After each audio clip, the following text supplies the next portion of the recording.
Bonjour à toutes et à tous. Avant de commencer, juste un petit rappel que ce webinaire est enregistré et qu'il sera bientôt disponible sur le site web de la Faculté des Arts dans la section soutien financier.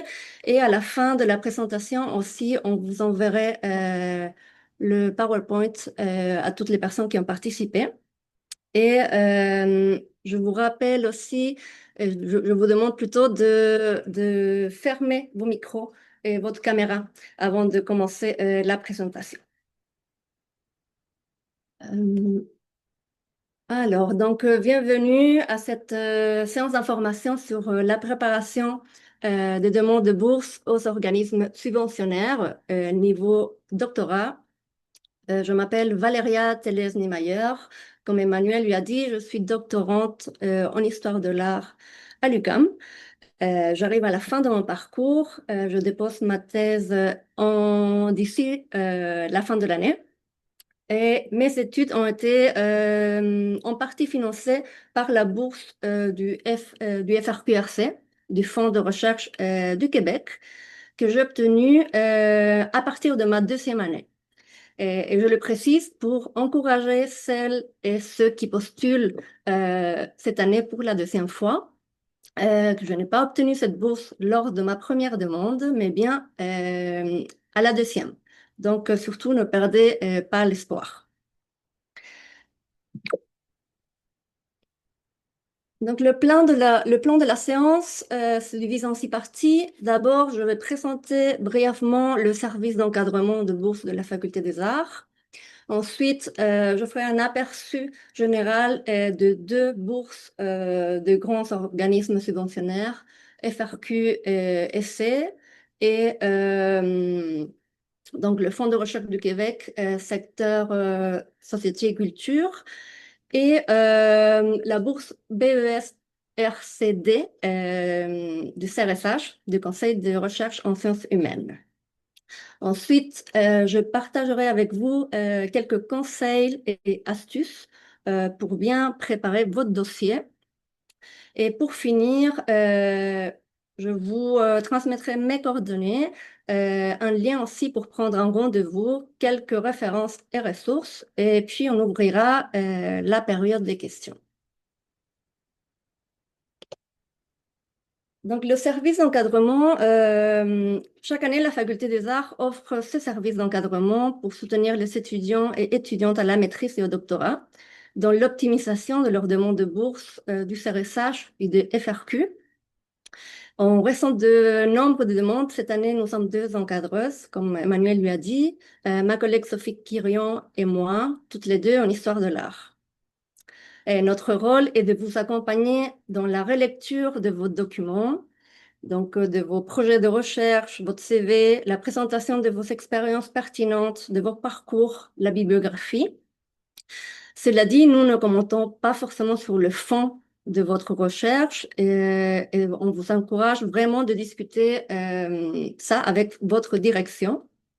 Donc, notre rôle est surtout de veiller à la clarté de l'écriture et à la cohérence globale de votre dossier.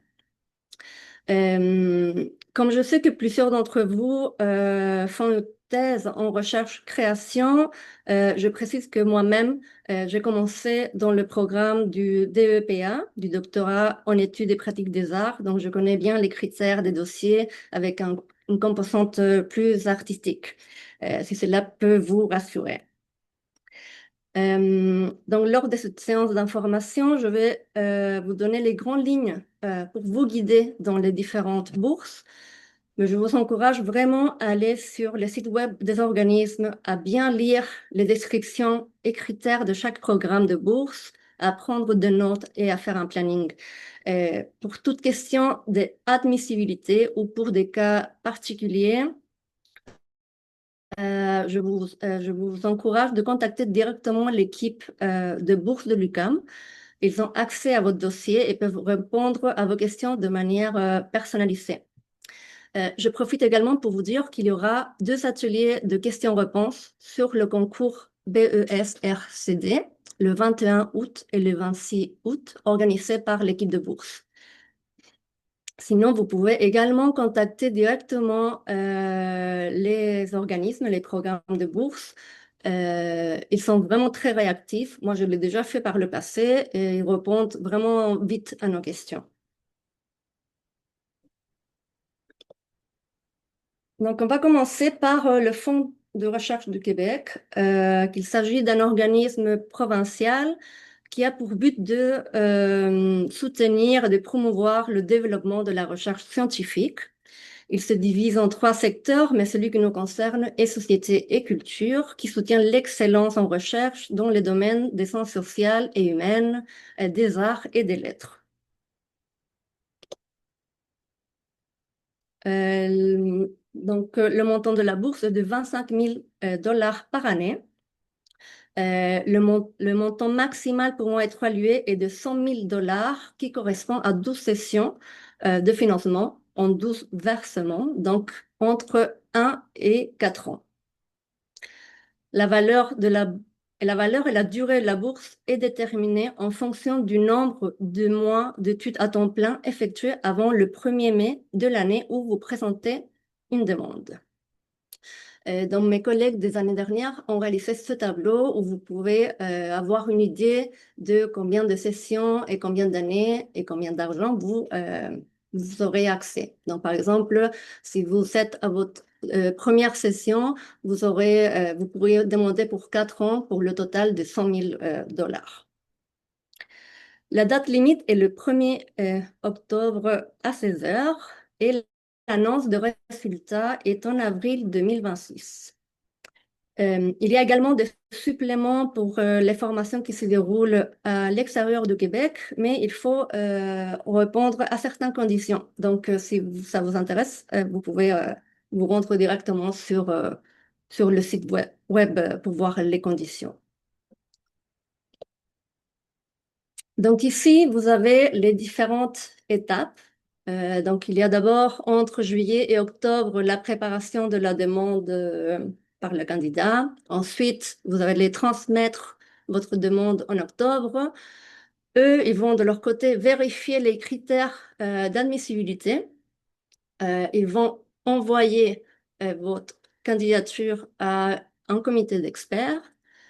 Ils vont approuver un budget et ensuite, en avril, vous aurez les résultats. Euh, Donc, j'ai également ajouté un tableau issu d'un webinaire organisé par Taisez-vous pour que vous auriez une idée du nombre de bourses qui sont octroyées. Société Culture, c'est en rouge. Vous pouvez voir qu'il y a eu 1423 demandes admissibles, 1321 qui ont été recommandées pour le financement et finalement 343 ont été offertes.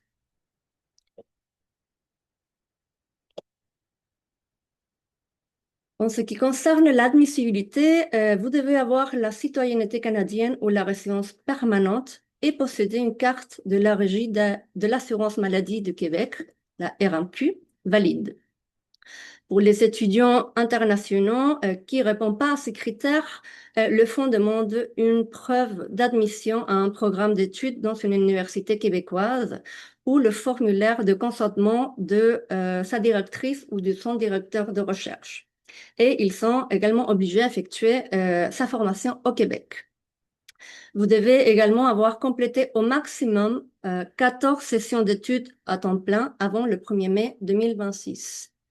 Et vous ne pouvez pas avoir déjà reçu une bourse d'un organisme subventionnaire québécois ou canadien.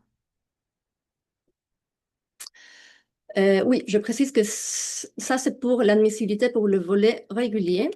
Et pour ce qui est le volet réintégration à la recherche, qui s'adresse aux personnes candidates qui désirent réintégrer le milieu de la recherche en poursuivant des études de 3e cycle, il faut détenir un diplôme de 1er ou 2e cycle depuis au moins 5 ans, ne pas avoir été inscrit dans un programme d'études supérieures depuis au moins 5 ans, bien que la personne peut être inscrite à sa première session d'études dans son programme à la date de la clôture du concours et ne doit pas avoir obtenu des crédits universitaires depuis au moins 5 ans.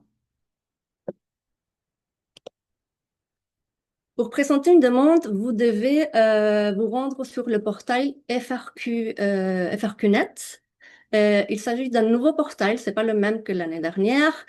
Et je vous dirais qu'il est quand même un peu plus user-friendly que le dernier, que d'habitude. Et je vous encourage vraiment à aller faire un compte le plus vite possible pour vous familiariser avec l'interface. Euh, Parce qu'il faut remplir un formulaire et ensuite il faut également ajouter et joindre des documents PDF. Donc ne laissez pas ça pour la dernière minute. Euh, c'est bien quand même oui, de se familiariser. Et donc préparez votre demande à l'avance. Et surtout, ne pas attendre la dernière minute pour déposer votre demande, car il est très fréquent que le portail pose des problèmes le jour de la date limite. Sinon, on est nombreux à vouloir demander une bourse 2 heures à l'avance. C'est sûr que la plateforme va bugger. Donc, je vous conseille de le faire 24 heures minimum à l'avance, même plus. Aussi, quelque chose de très important et qu'on souvent ne prête pas assez attention, c'est de respecter les normes de présentation. Euh, les deux FRQAC et CRSH ont des instructions précises sur comment faire les documents PDF. Donc, je vous encourage vraiment à lire les informations et les instructions. Si vous voyez, il y a plein de liens sur ce PowerPoint. Donc, quand vous l'aurez, vous pourrez aller directement cliquer et ça va vous rendre dans les pages que je vous nomme. Pour les critères d'évaluation, ça se divise en deux parties. Donc, le dossier académique et le projet de recherche qui a 10 points de plus. Donc, on va évaluer vos notes, vos reconnaissances, tout ce qui est prix, bourse, distinction, vos réalisations et expériences pertinentes. Si vous avez publié des articles, si vous avez dirigé des numéros revus, euh, idéalement que les expériences professionnelles et sociales, par exemple, de travail de bénévolat, etc., soit en lien avec votre projet et votre parcours. Comme ça, on donne, oui, on crée un dossier cohérent et qui mette de l'avant des choses qui vous servent à votre demande. Et ils vont évaluer également votre capacité d'engagement et de leadership dans et dehors le milieu universitaire, vos aptitudes à faire dialoguer la science et la société. Et dans le projet recherche, l'originalité du projet et potentiel de contribution à l'avancement des connaissances, la clarté et cohérence de la problématique de recherche, la pertinence du cadre conceptuel et de la méthodologie, et la faisabilité du projet et réalisme du calendrier.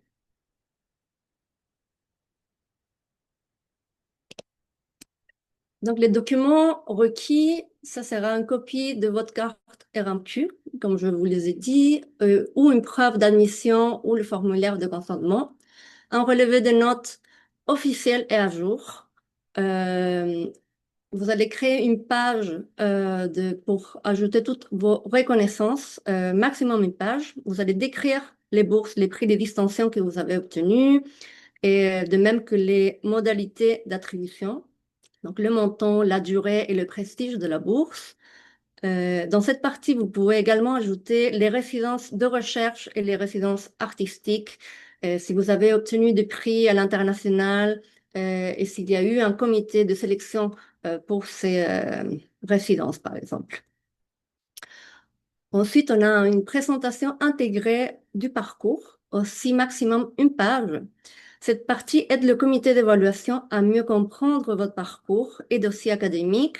Il est important d'établir des liens entre vos expériences et intérêts, ainsi que vos choix de formation et votre cheminement académique et professionnel. Donc, l'idée, c'est de rester cohérent et trouver une logique ou un fil conducteur dans votre parcours.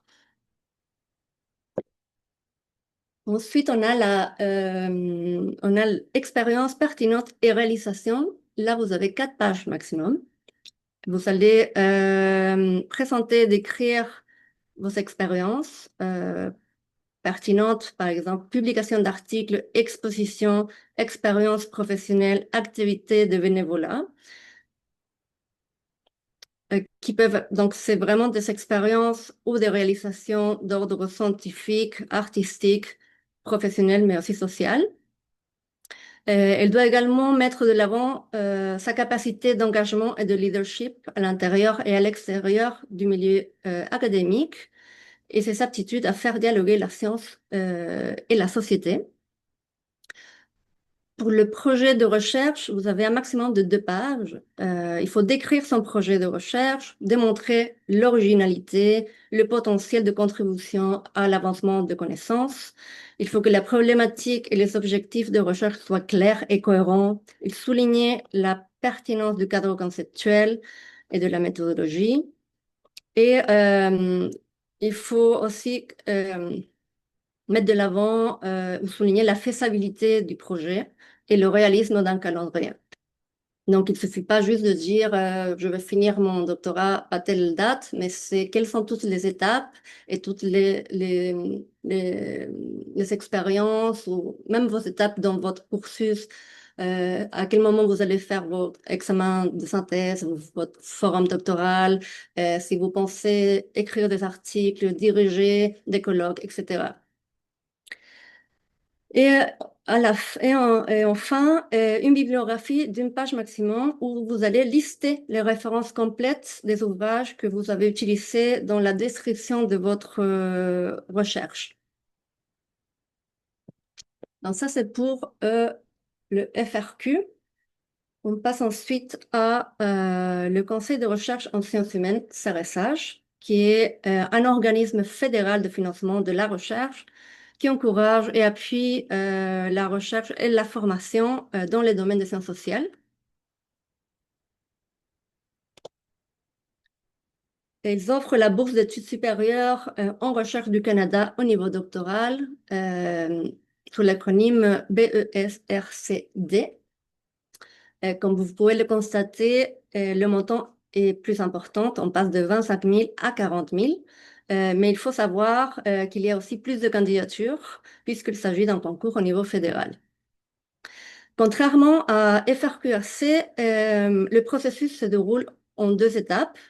D'abord, une date limite interne à l'UQAM, qui est le 8 septembre, donc très vite, à 16h30.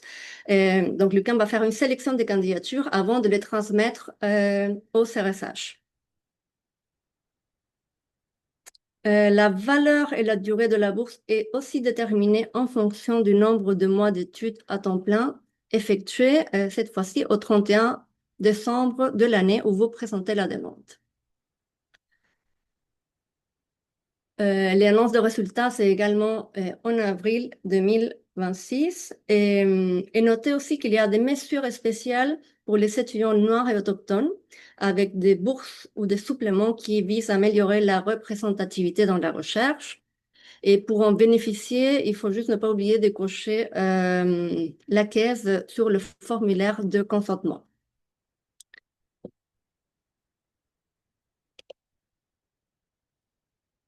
Je vous ai également ajouté un tableau où vous pouvez voir que l'année dernière, il y a eu 2332 demandes déposées. 2314 ont été admissibles et 973 ont été financées. Donc, vous pouvez voir qu'il y a eu quand même beaucoup plus de demandes, presque 1000, un peu plus de 1000 demandes plus que au FRPRC. Euh, Cette bourse fonctionne aussi avec un fonctionnement par quota. Ça veut dire que chaque université possède un nombre maximal de demandes qu'elle peut présenter et l'UQAM a 86 candidatures qu'il peut recommander. Pour l'admissibilité, il faut avoir la citoyenneté canadienne ou la résidence permanente ou le statut de personne protégée. La nouveauté de cette année et elle est également ouverte aux étudiants internationaux qui doivent être inscrits au doctorat au moment de la demande. Il y a un 15% des bourses qui seront attribuées aux candidatures internationales. Il ne pas avoir déjà avoir reçu une bourse de doctorat d'un organisme fédéral et, euh, et il faut avoir complété au plus 36 mois d'études à temps plein au 31 décembre. À titre d'information, une session à temps plein équivaut à 4 mois, une session à temps partiel équivaut à 2 mois, et les sessions d'absence autorisées ne sont pas comptabilisées dans le nombre de mois d'études. Il y a aussi également d'autres restrictions. Vous ne pouvez présenter qu'une seule demande de bourse BESRCD par année. Donc, si vous présentez plus d'une demande, seulement la première sera admissible. Vous ne pouvez pas présenter plus de 3 fois, une demande plus que de 3 fois. Et vous ne devez pas avoir déjà reçu une bourse au niveau doctorat octroyée par le CRSH, le CRSNG ou le IRSC. Pour présenter une demande, vous devez compléter le formulaire en ligne sur le portail. Donc, encore une fois, créez-vous un compte le plus vite possible. Mais aussi, et il ne faut pas oublier, il faut compléter un formulaire de validation de bourse doctorale de l'UQAM. Donc, c'est la manière que vous dites à l'UQAM que vous allez postuler et comme ça, ils peuvent vous comptabiliser dans leur quota. Euh, Quelque chose d'extrêmement important aussi, c'est que le CRSH demande 2 lettres d'appréciation. Donc ça, il faut le faire assez vite. La date, on a un peu moins d'un mois pour ça. Donc, il faut déjà avoir contacté au moins 2 personnes qui vous connaissent bien et qui doivent déposer leur lettre de recommandation sur le portail ouais, avant la date limite en termes de l'UQAM également. Sinon, si vous ne faites pas ça, votre demande ne sera pas complète en fait. Vous avez également, j'ai mis également des liens sur les instructions que vous pourrez consulter par la suite ou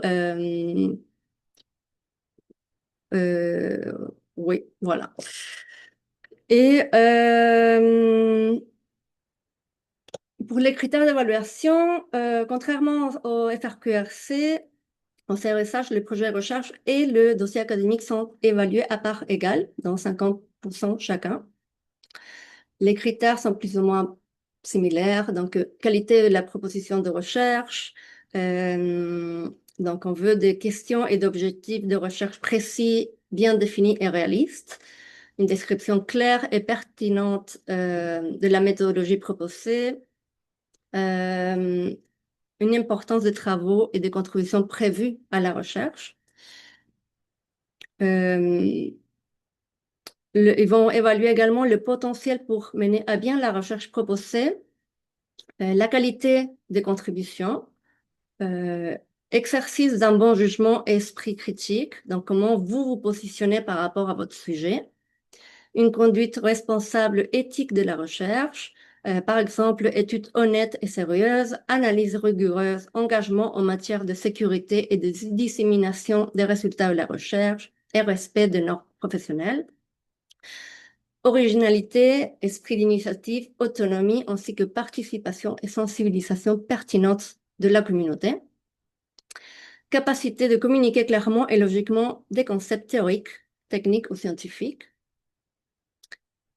Et pour la deuxième partie, c'est une formation pertinente. Vous allez faire ressortir les bourses et prix d'extension en précisant le montant, la durée, le prestige, votre dossier universitaire, relevé de notes, durée des études antérieures, exigences des programmes et cours suivis, charges de cours, classement relatif dans le programme et les activités professionnelles universitaires et para-universitaires.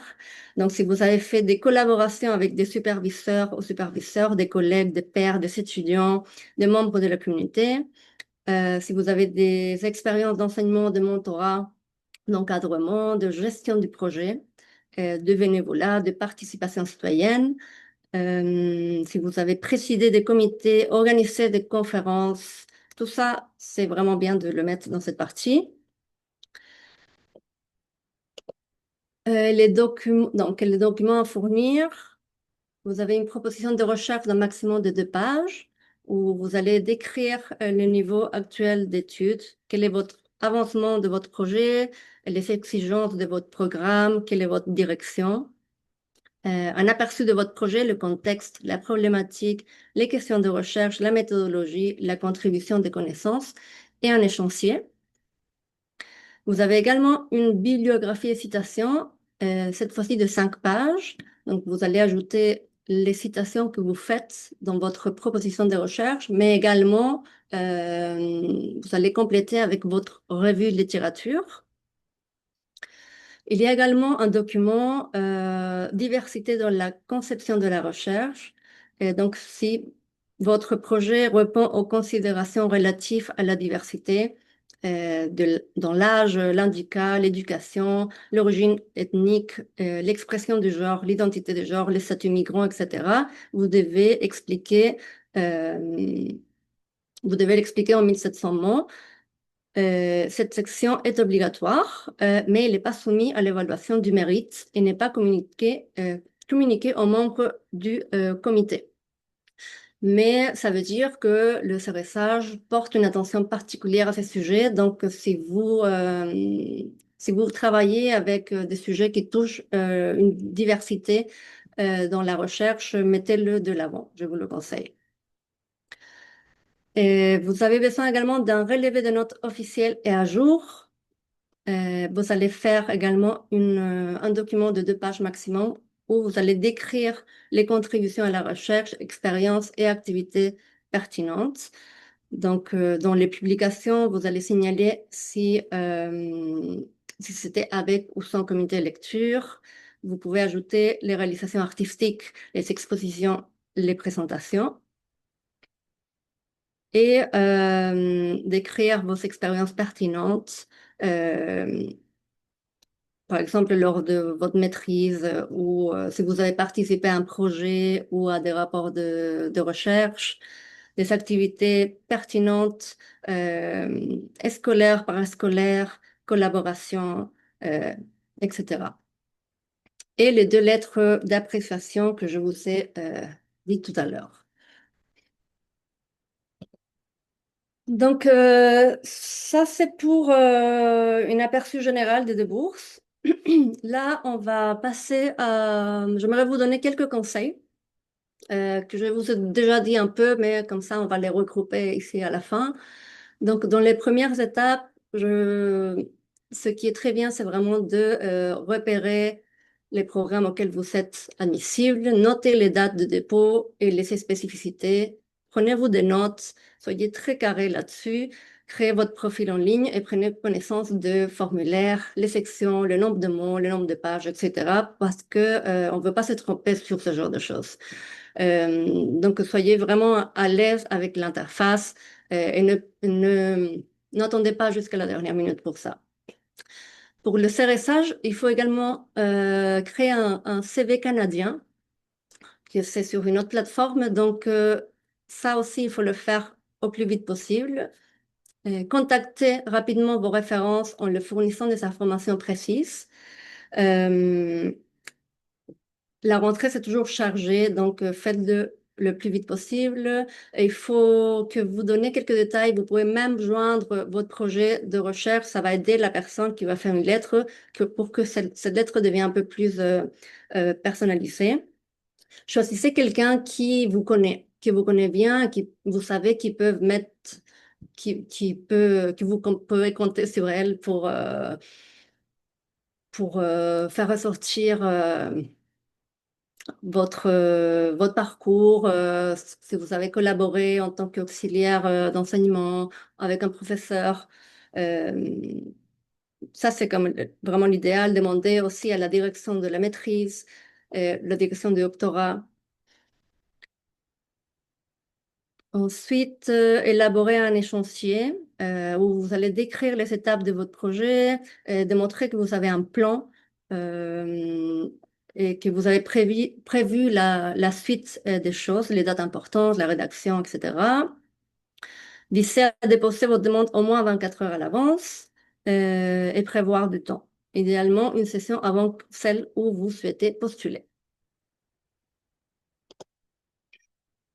Pour la rédaction du document projet de thèse, il faut prendre en considération que c'est vraiment un projet axé sur la recherche. Donc, même en recherche-création, il faut ne pas oublier qu'il s'agit d'organismes subventionnaires de recherche. Donc, faire ressortir ça. Optez pour un découpage identifié des paragraphes pour faciliter la lecture.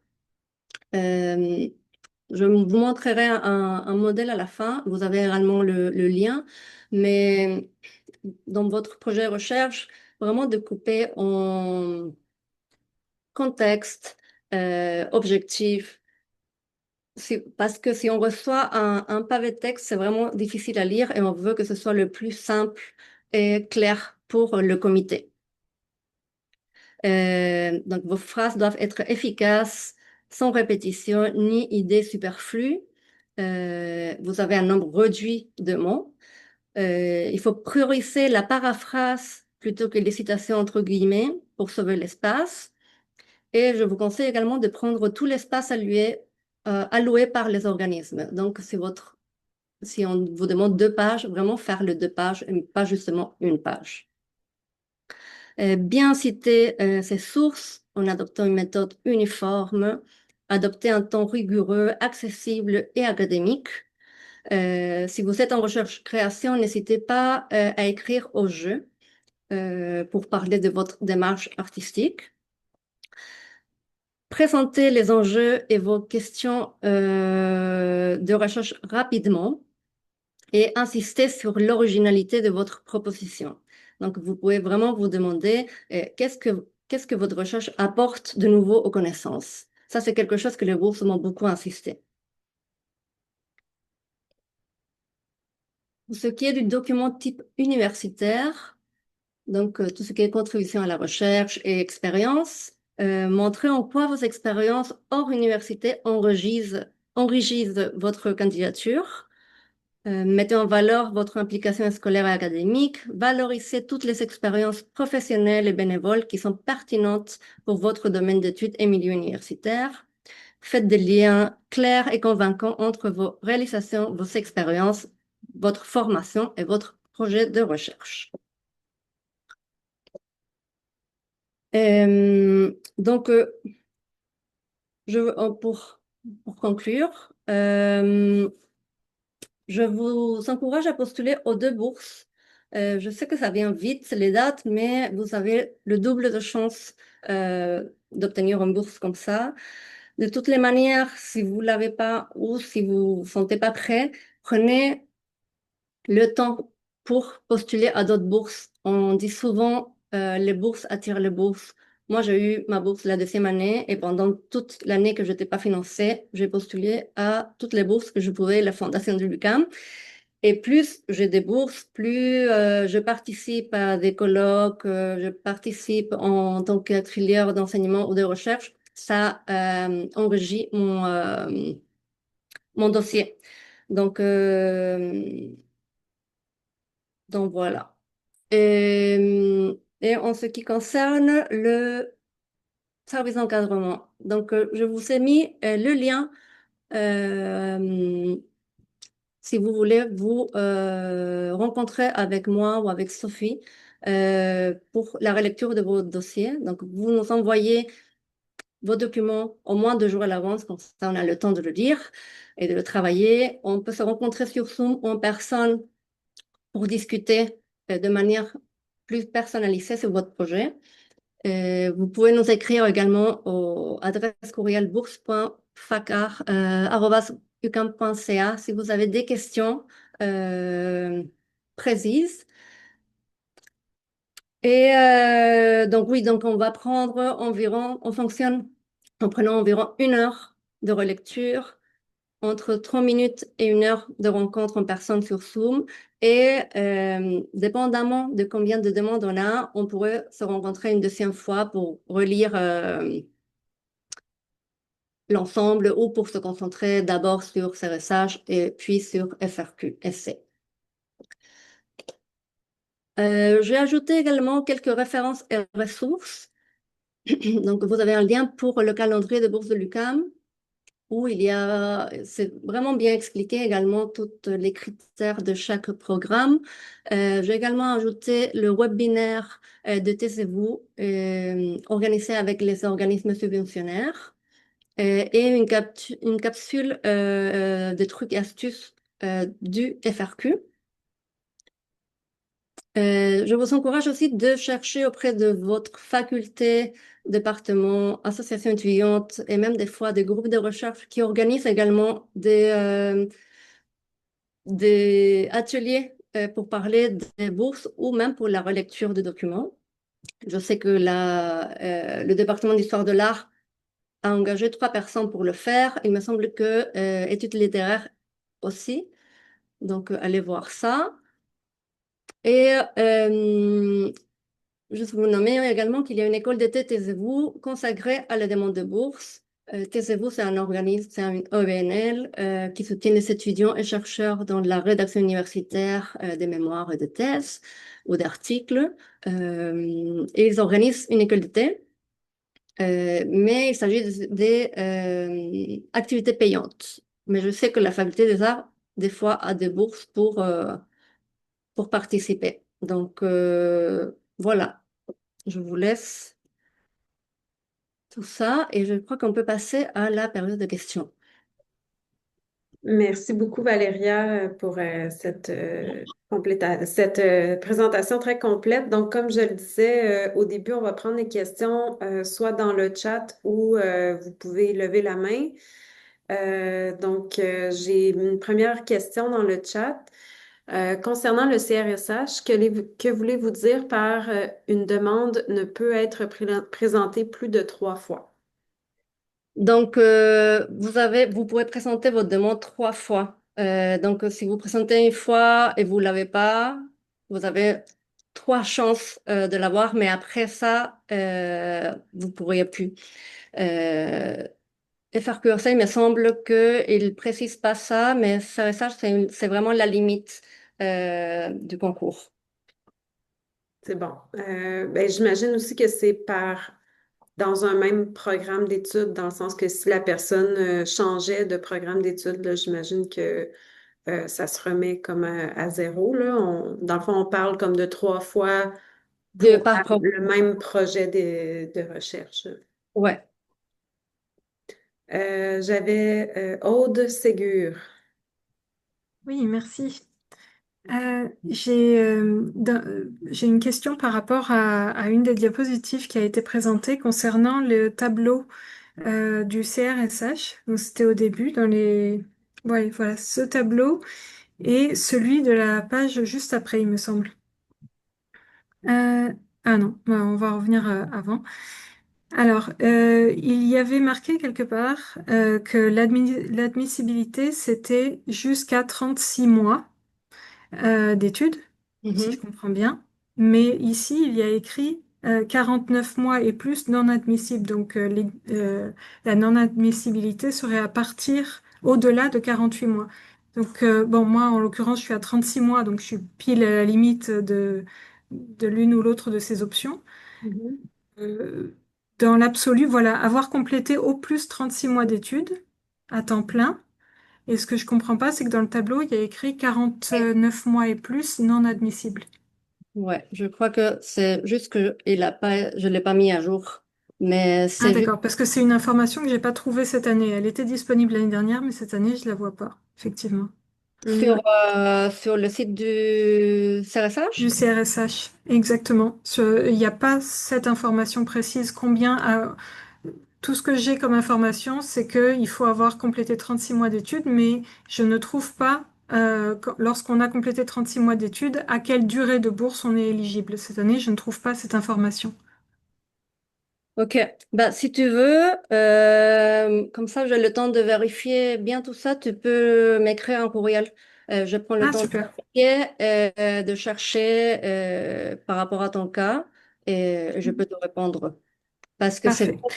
c'est vrai qu'il y a quelque chose qui va pas Oui, là. là, il y a une Ouais, petite incohérence. Et ouais, si je peux me c'est ça. permettre une deuxième question concernant votre encouragement à postuler aux deux bourses, Hmm. le FRQ SC et le CRSH, dans le cas où on aurait ces deux bourses, comment Mhm. ça se passe? Parce qu'on peut pas cumuler les deux, j'imagine. Non, ouais. Ce qui est clair, Voilà. c'est qu'on ne peut pas cumuler les deux bourses et si on a les deux, FRQ oblige à prendre celle du CRSH. Parce Oui, que, ok, ouais. d'accord. Ce qui est logique. Ok, merci. Merci. Je poursuis dans le chat. Si on n'a pas encore fait des publications scientifiques, est-ce qu'on pourrait être pénalisé? Je ne sais pas si vous serez pénalisé, mais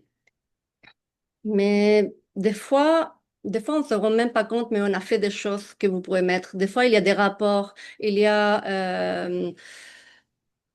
il faut aller chercher toutes les choses qu'on a fait. Si vous n'en avez pas, et si vous êtes au début de votre doctorat, on va pas vous demander non plus d'avoir publié des livres. Donc vous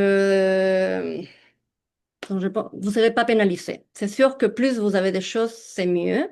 Surtout, mais ça va aussi dépendre des autres candidatures. Donc, ça va se mesurer dans l'ensemble.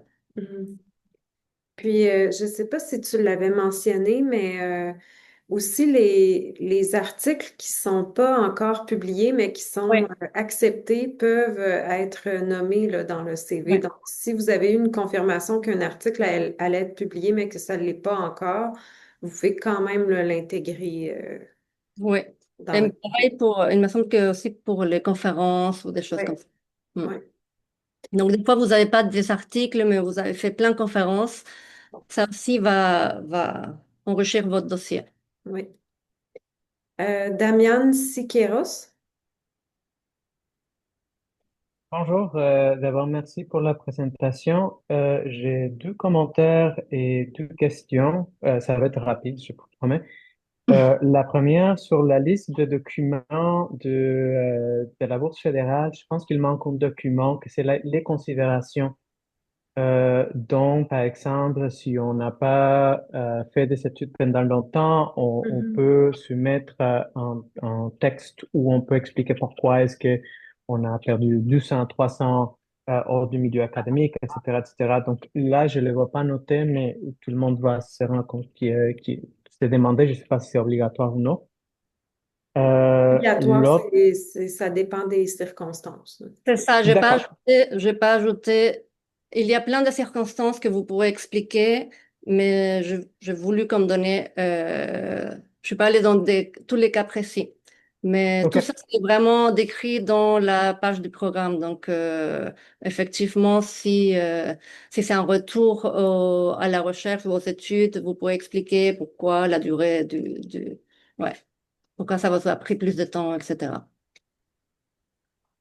C'est pour donner un petit peu d'espoir aux gens pour la bourse fédérale, malgré que les taux des gens qui soumettent leur candidature est plus élevé, les taux d'acceptation c'est aussi plus élevé. J'ai calculé un petit peu les chiffres et la bourse québécoise c'est 25% et l'autre c'est à peu près 35%. Donc c'est Mhm. un petit peu plus grand. Donc encore on a plus d'espoir avec le fédéral. Mhm. Et pour mes questions, la première, quand on va voir les rendez-vous, vous demandez de vous envoyer les documents à l'avance. Qu'est-ce que vous attendez comme format? Est-ce qu'un Word, Google Doc, c'est quoi la meilleure façon de vous envoyer le document? Bah, je crois que la meilleure façon, c'est de le faire comme si vous l'envoyez sur le portail. Donc, déjà avoir la mise en page que demande chaque programme et de le faire comme si c'était la demande finale. Comme ça, je peux dire, ici, il manque ça dans la mise en page, vous n'avez pas fait ça. Donc, vraiment, le plus proche de la vraie demande, c'est l'idéal.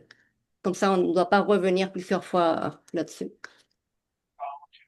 par exemple, évidemment, on doit envoyer un PDF, mais dans le PDF, on n'est pas toujours la possibilité de mettre des notes. Donc, peut-être qu'on peut vous envoyer un document Word déjà avec le bon format pour que vous puissiez mettre des notes.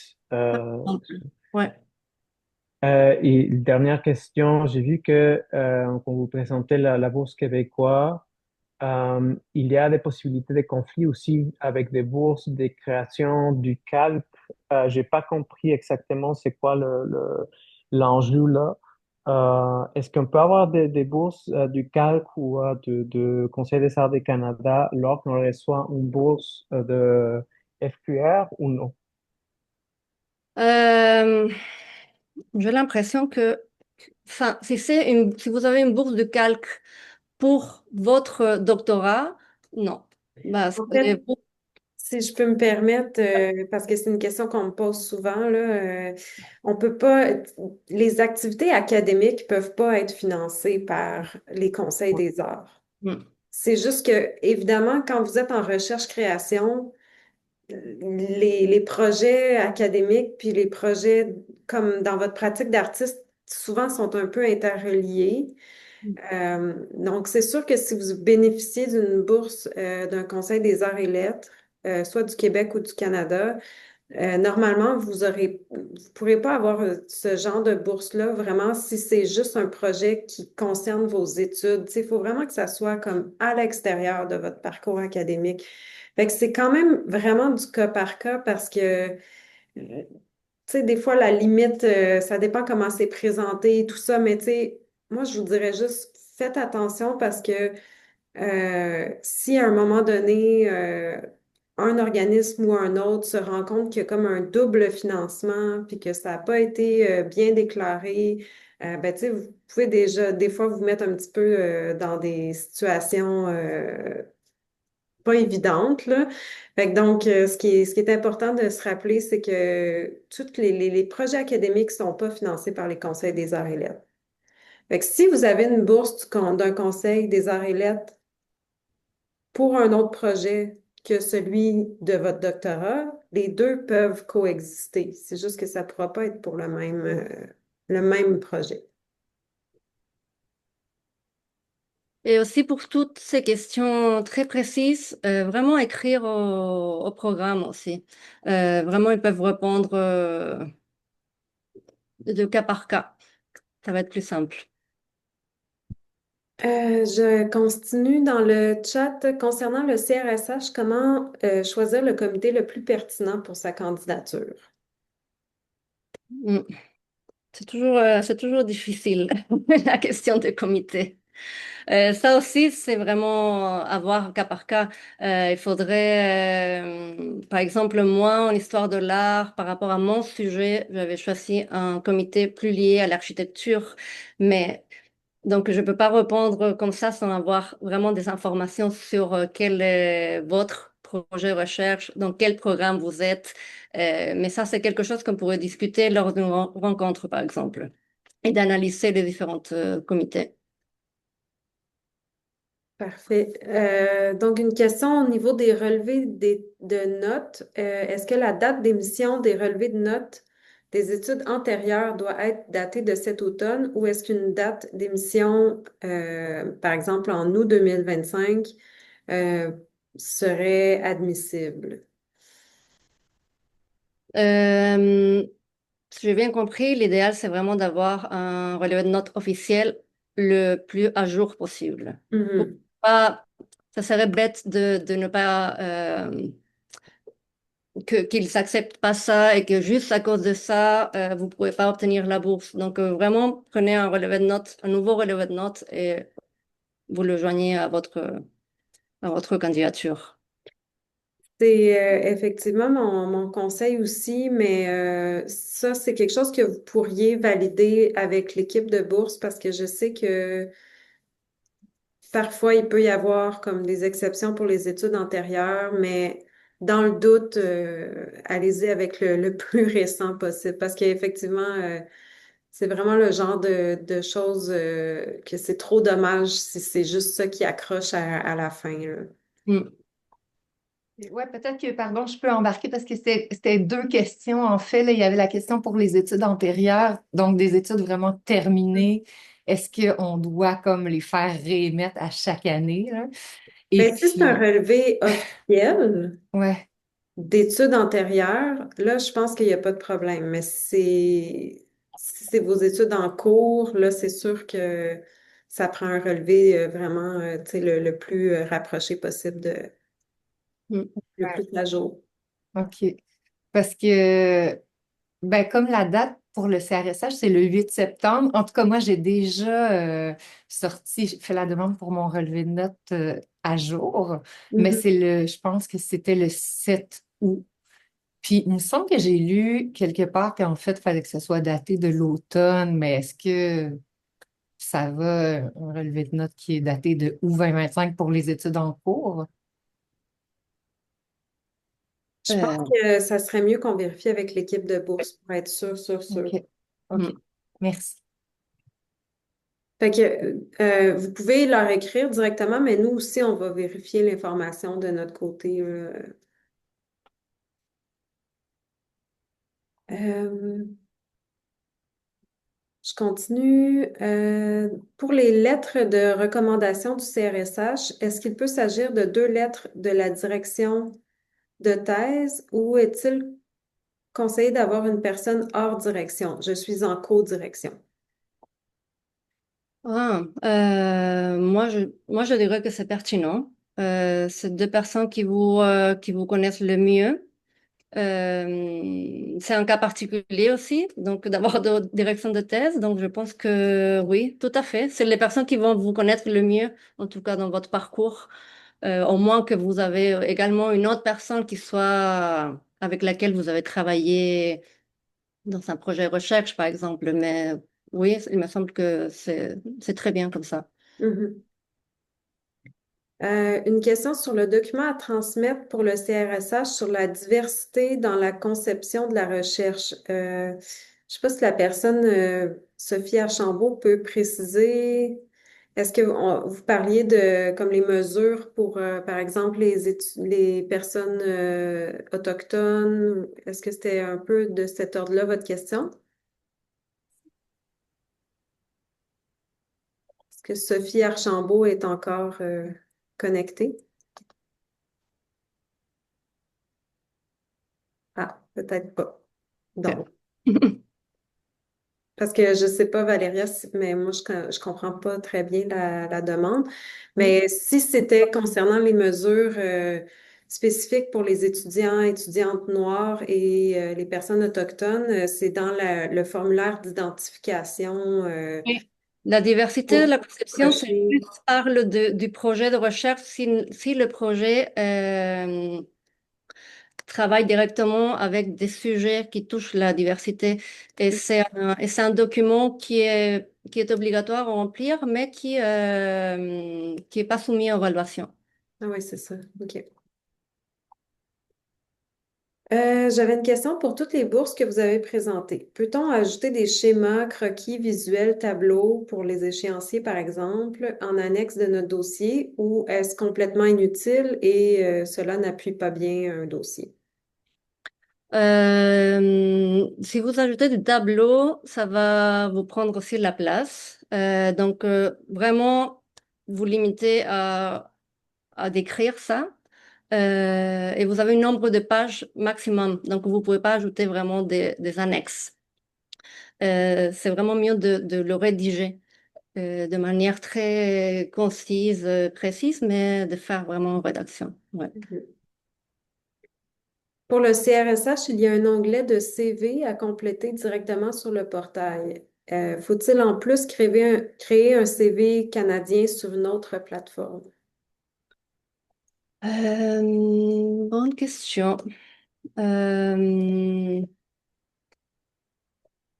je ne veux pas dire des bêtises. Je peux revenir là-dessus, mais j'imagine que c'est le même. Mais j'aimerais plutôt vérifier plutôt que de dire si c'est le même ou pas.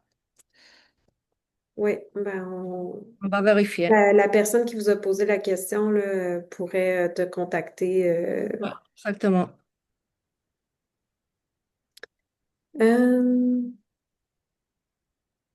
Est-ce que les personnes qui ont cheminé à temps partiel dans les dernières années sont tout de même éligibles pour la bourse FRQSC? Il me semble que oui.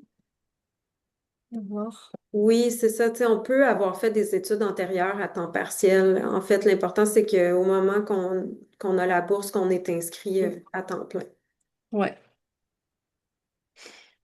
Ça va affecter le calcul du nombre de mois d'études.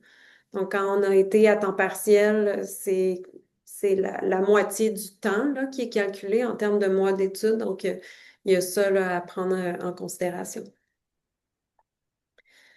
Les conférences dans le cadre d'un séminaire sont-elles comptées comme des réalisations? Euh, Ça dépend. Est-ce que c'est dans le cadre est-ce que vous avez été invité dans un séminaire pour présenter ou est-ce que c'est une présentation dans le cadre du cours? Je pense que ça dépend de ça. Si c'est dans le cadre du cours, non. Mais si vous êtes invité à présenter votre recherche dans un séminaire d'un professeur, oui, vous pouvez tout à fait le considérer comme une conférence. Super. Donc, il faut les relevés de notes des études antérieures, même s'ils sont effectués à l'étranger. Hmm. J'imagine que oui, mais ça dépend si vous... Ouais, je suis pas sûre, Manuel, mais Non, moi non plus, je sais pas exactement c'est quoi la procédure parce que certains relevés de notes, s'ils sont pas en français ou en anglais, c'est sûr que ça demande comme une traduction. équivalence. Et je pense en mon cas particulier, quand je suis arrivée, en fait, j'avais pas de notes au Québec. Ce qui était aussi un... Bien sûr que j'avais aucune expérience, il n'y avait pas de notes, j'avais rien au Québec. Donc, c'est pour ça aussi que probablement j'étais prise l'année suivante parce que j'avais pu créer un dossier ici. Et je crois que je n'avais pas le droit ou d'ajouter des... C'était vraiment en tant que... Ça, c'est en tant qu'étudiante étrangère. Je ne sais pas quel est le cas particulier de la personne. Mhm. Euh, mais à vérifier aussi, je crois.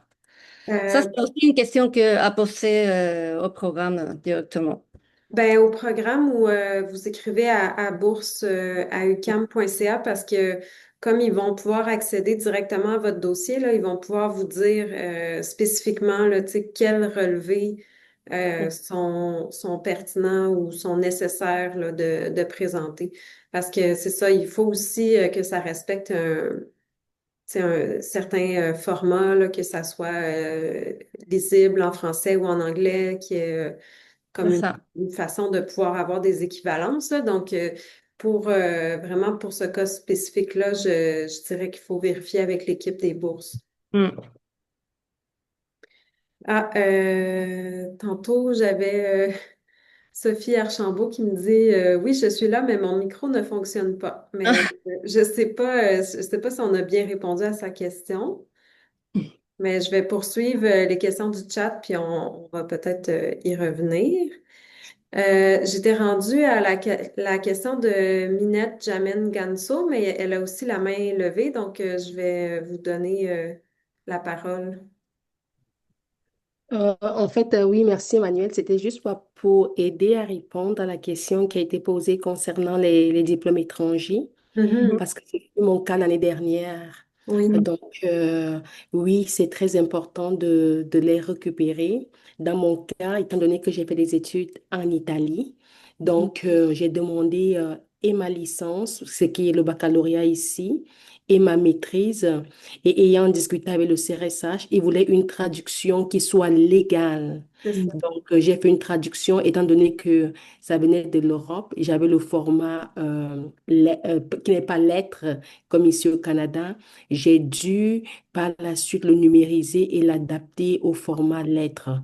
Donc, c'est vraiment important pour eux que ça vienne du registrariat Mhm. avec le cachet du registrariat. C'est ce qui m'avait été demandé, mais ça ne nécessite pas l'équivalence, contrairement, mais une traduction avec une traductrice agrégée. Oui, OK. c'est ça. Ben, c'est pour ça, merci Minette pour la précision. C'est pour ça que je disais, tu sais, de vérifier avec l'équipe des bourses, tu sais, pour ils puissent regarder là, tu sais, vos documents puis vous dire exactement de quoi vous avez besoin pour que ce soit admissible. Est-ce que vous vouliez poser votre question en même temps, comme vous avez la main levée? Ah non, non, je n'avais pas de questions. C'était juste aussi, je l'ai mis dans le chat pour préciser Ah, que effectivement sur le site du oui. CRSH, en ce moment, c'est à jour et il y a les dates telles que Valéria l'a présenté. Effectivement, c'est 40 de 37 à 48 mois et à partir de Alors, 49 mois, c'est non admissible. Donc le site est à Mhm. jour. Ok. merci beaucoup d'avoir mis ça, mais est-ce que tu pourrais, s'il te plaît, envoyer le lien? Parce que cette information, Mais vraiment, oui, j'ai beau certainement, chercher, je te l'envoie tout de suite. Le site a Ah, été mis à jour le 25 juillet, c'est pour ça sûrement. ok, Je d'accord. Bah, l'envoie tout de suite dans mais le chat. oui, je continue à chercher, mais je trouve pas. Je trouve pour l'année dernière. Mais donc, si tu peux envoyer le lien, c'est merveilleux. Merci beaucoup. C'est, c'est, je vais essayer juste de comprendre, là, tu sais, on avait l'impression qu'il y avait une incohérence, mais c'est que, en fait, euh, si vous avez pas fait plus de 36 mois d'études au 31 décembre, dans l'année où vous voulez déposer la demande, vous pouvez déposer la demande, ce qui fait que vos mois 37 à 48 peuvent être financés. Hmm. Donc, c'est pas une incohérence, là. C'est juste que, dans le fond, si vous êtes arrivé D'accord. à votre limite de 36 mois au 31 décembre, vous allez juste être admissible à avoir un an Hmm. de financement. C'est ça que ça veut dire. Hmm. Je poursuis. Est-ce qu'il est utile de donner tous les relevés de notes, maîtrise, etc., alors que ces études ne sont pas réalisées au Québec? Ben, on vient d'en discuter. Les gens du CRSH recommandent Chrome pour compléter le formulaire et ils déconseillent Safari. De ce que je comprends, le CV soumis dans leur site suffit, mais on peut les appeler, ils sont très gentils. Donc, merci pour le commentaire, c'est bien. Une petite question liée au délai serré pour la présentation des deux dossiers. Selon votre expérience, les contenus demandés sont-ils relativement similaires? Moi, je dirais que oui. Enfin, il faut juste faire beaucoup attention de vraiment ne pas rendre le même dossier, mais de faire attention à ce qu'on demande, quels sont les intitulés et le réadapter à ça. Mais en gros, on demande plus ou moins la même chose. Donc, c'est pour ça que je vous encourage à postuler aux deux, euh, mais de réadapter. Sinon, réadapter avec les concepts de chaque programme aussi pour que ce soit vraiment dirigé avec, avec les notions que chaque programme utilise aussi. Mais, euh, mais vu les délais serrés, concentrez-vous d'abord serrage et ensuite FRQ. Et vous allez réadapter ou vous pourrez même améliorer un peu plus pour votre demande FRQ. Oui, puis tu sais, on s'entend que le cœur quand même de la rédaction, c'est de présenter votre projet. Fait une fois que vous avez fait cet exercice-là pour le CRSH, tu sais, je pense que les ajustements que ça demande pour le FRQ, ça vaut la peine, là. Puis de toute façon, tu sais, comme Valéria l'a mentionné, ça fonctionne pas toujours du premier coup. Donc, tu sais, à chaque fois que vous travaillez sur ces demandes-là, ça vous fait progresser puis améliorer vos documents pour la prochaine fois. Donc, c'est pas non plus du temps perdu, là. Faut voir ça quand même comme un investissement. Même pour votre projet, Oui. c'est un investissement, pas juste pour la bourse. Et c'est quelque chose que vous allez faire plusieurs fois. Si vous avez si vous avez déjà fait ce travail pour d'autres bourses, pour résidence, pour tout ce que vous voulez faire, vous allez reprendre ça, le retravailler. Donc, c'est vraiment pas du travail perdu. Non, c'est ça. Mm. Pour le FRQ, le 14 mois maximum d'études à temps plein complétées, est-ce que c'est pour toutes les études antérieures ou pour le programme pour lequel on fait la demande? Bah, pour le programme où on fait la demande. Ça. Ouais. Oui. Dans le cas où l'on souhaite demander les bourses avant d'entrer au doctorat, donc le début est prévu pour l'automne 2026, est-ce qu'il y a des éléments particuliers à considérer ou à soumettre? Non, La même chose. oui, c'est la même chose. Euh, Minette, tu avais encore la main levée. Est-ce que tu voulais ajouter quelque chose? Non? OK. C'est bon. Euh, Est-ce qu'il y avait d'autres questions? Je suis arrivée au bout de la discussion. J'ai pas de main levée. Dernière chance. Bon, évidemment, vous avez vu là, les coordonnées de Valéria et de Sophie là, à la fin du PowerPoint pour les contacter. Euh, Je fais juste répéter, n'hésitez pas à vous prendre d'avance, tu sais, pour prendre un rendez-vous. Des fois, tu sais, aussi de prendre déjà un rendez-vous, ça vous donne un objectif, là, tu sais, ça vous motive à commencer vraiment à travailler là-dessus.